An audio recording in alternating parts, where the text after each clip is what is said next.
પૂર્વ રાષ્ટ્રીય અધ્યક્ષ છે એમને હું વિનંતી કરીશ કે આપણને સંબોધન કરશે આજના કાર્યક્રમ વિશે. કુસુમબેન રાવત.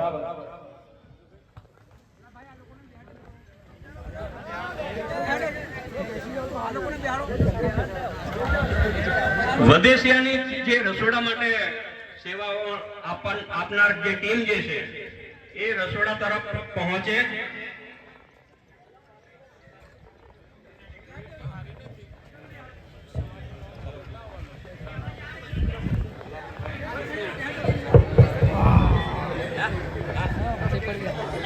हेलो, जय आदिवासी।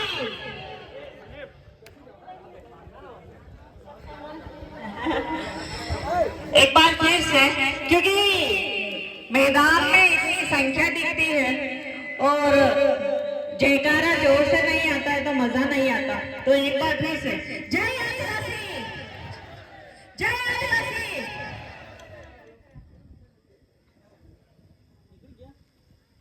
आपकी जय जोहार। मेरा नाम कुसुम रावत है, मैं बांसवाड़ा राजस्थान से हूँ। हम लोगों ने मिलकर बाल महिला प्रगति सुरक्षा यात्रा निकाला है। उसमें मेरे साथ में जो महिला साथी है, हमारे वर्तमान राष्ट्रीय महिला अध्यक्ष प्रमिलाबेन वसावा, इनकी अगुवाई में हम ये यात्रा निकाल रहे हैं। हमारे साथ में मध्य प्रदेश से अनीताबेन सोलंकी, जो मध्य प्रदेश में पूर्व राष्ट्रीय महिला अध्यक्ष भी रहे हैं, डिम्पलबेन नायका, मीनाबेन, गंगा दीदी, इनकी अगुवाई में हम सब साथ में, प्रमिलाबेन की अगुवाई में हम सब साथ में मिलकर यात्रा निकाल रहे हैं। कल तक हमारे साथ में महाराष्ट्र की महिला भी शामिल थी। अभी हम गुजरात में हैं। राजस्थान से हमारे साथ में राजस्थान की महिलाएं, महाराष्ट्र की महिलाएं, फिर मध्य प्रदेश की महिलाएं सभी शामिल होने वाले हैं। तो ये जो यात्रा है वो 2 तारीख से हमने पालघर महाराष्ट्र से स्टार्ट किया है, जो गुजरात में दादरा नगर हवेली से गुजरात को आ पहुंचा है। हमारा नेक्स्ट पड़ाव राजस्थान रहेगा, फिर मध्य प्रदेश, फिर हम महाराष्ट्र पानखेड़ा में जहां 13, 14, 15 जनवरी का महासम्मेलन होने वाला है, वहां पर हमारी यात्रा का समापन करेंगे। इस यात्रा का उद्देश्य, जैसा कि आप नाम से ही विदित है, बाल महिला एवं प्रकृति सुरक्षा यात्रा, साथ ही 13, 14, 15 जनवरी का जो महासम्मेलन है, उसके लिए हम इनविटेशन देने के लिए घर घर तक पहुंच रहे हैं। अभी भी बहुत सारी महिलाएं महासम्मेलन में आती हैं, बहुत सारे भाई हमारे महासम्मेलन में आते हैं, लेकिन फिर भी कुछ कमी सा लगता है। वो महिलाएं जो अभी घरों से निकली नहीं हैं, वो महिलाएं जो आदिवासी समुदाय को घरों में फैलाती तो हैं, लेकिन दूसरे समुदाय के साथ में अभी भी नहीं सामंजस्य बिठा पा रही है। वो हमारे गैर आदिवासी महिला एवं पुरुष जो प्रकृति बचाने में हमारे साथ खड़े हुए नहीं हैं, जो प्रकृति बचाओ में संवेदना अभी तक जिनके मनों में जगी नहीं है, उन सब के साथ में मिलकर प्रकृति कैसे बचाई जाए, महिलाओं और बच्चों को कैसे सम्मान प्राप्त किया जाए, उस उद्देश्य को लेकर हम यात्रा लेकर निकले हैं। और साथ ही आदिवासी एकता परिषद ने जो आप लोगों के सामने जवाब दे दिया है। अभी हम देखते हैं कि सवाल सभी पैदा करते हैं, सब खड़े हो जाते हैं, ये नहीं हो रहा है, वो नहीं हो रहा है, ऐसा क्यों हो रहा है, ऐसा क्यों नहीं हो रहा है। लेकिन आदिवासी एकता परिषद एकमात्र ऐसी विचारधारा है जिन्होंने जवाब दे दिया है। तो आदिवासी एकता परिषद का 7 मुद्दों का जो कार्यक्रम है, उसमें पूरा जवाब है। आत्मनिर्भर गांव कैसे बनाया जाए, वो जो जवाब है वो आदिवासी एकता परिषद ने दे दिया है। तो उसके लिए जो 7 बिंदु हम आदिवासी एकता परिषद की जाजम से लेकर चलते हैं, वो है गांव में कोई भूखा ना रहे। अब वो कौन सी रीति से भूखा नहीं रहेगा, उसके लिए हर घर से 1 मुट्ठी अनाज इकट्ठा करना है, और जहाँ भी अनाज की कमी है, जिस घर में अनाज की कमी है, बिना उसकी पहचान बताए हमें उनको देना है, जिससे सामने वाले व्यक्ति का भी स्वाभिमान जो है वो बना रहे। अभी हम देखते हैं सोशल मीडिया के जमाने में कि फोटोज एंड वीडियोस के लिए सिर्फ और सिर्फ सेवा करते हैं, तो वो काम हम नहीं करते।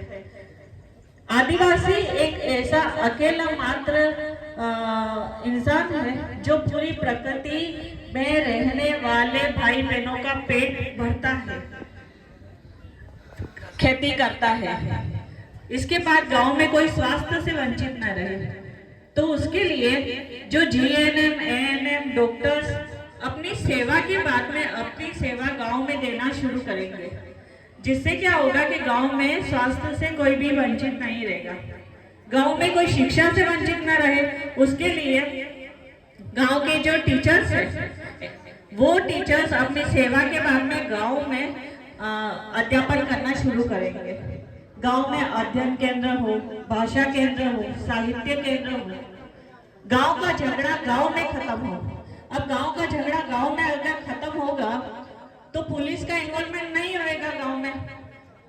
एक एग्जाम्पल है, अगर दो बच्चे परिवार में लड़ जाते हैं और उनका अगर सॉल्यूशन करवाना हो, वो माता पिता के द्वारा किया जाता है, तो वो सॉल्यूशन अच्छा होगा, ये तो आप मानते हैं ना। तो वैसा कि वैसा हमारे गांव के वडील के द्वारा अगर गांव का झगड़ा निपटाया जाएगा तो वो कम खर्च में और अच्छे से निपट जाएगा। तो ये हमने पैरवी करी है। गांव का जो कच्चा माल है वो गांव से पक्का होकर गांव से निकले। अब अगर गांव का कच्चा माल पक्का होकर गांव से निकलता है तो गांव में रोजगार की समस्या जो है वो खत्म हो जाएगी और युवाओं को रोजगार मिलेगा। दूसरी बात, अगर गेहूं है उसको हम गेहूं के रूप में बेचते हैं और उसका आटा बना के बेचते हैं, तो कितना फर्क आ जाता है। तो इसीलिए और वही हम गेहूं खरीदने जाते हैं और आटा खरीदने जाते हैं तो प्राइस में कितना ऊपर नीचे हो जाता है। तो उस चीज का ख्याल रखते हुए गांव का कच्चा माल हमें कच्ची अवस्था में बाहर नहीं भेजना है, पक्का होकर ही गांव से बाहर निकले। तो जैसा कि कार्यक्रम में मेरे अलावा और भी बहुत अच्छे वक्ता हैं और हम सबको सुनना चाहते हैं, और मेरा ये निवेदन रहेगा आप सभी से कि हमारे जो आदिवासी एकता परिषद के जो शिविर होते हैं आप उसमें आइए, बैठिए, हमारे साथ में संवाद कीजिए, जिससे क्या होगा कि और अच्छा आदिवासी एकता परिषद आगे फैलेगा। अभी पूरी देश दुनिया में आदिवासी एकता परिषद की विचारधारा फैल चुकी है, लेकिन अभी हमारा दायित्व है कि हम इस जाजम को कोने कोने तक पहुंचाएं। आपकी जय जोहार।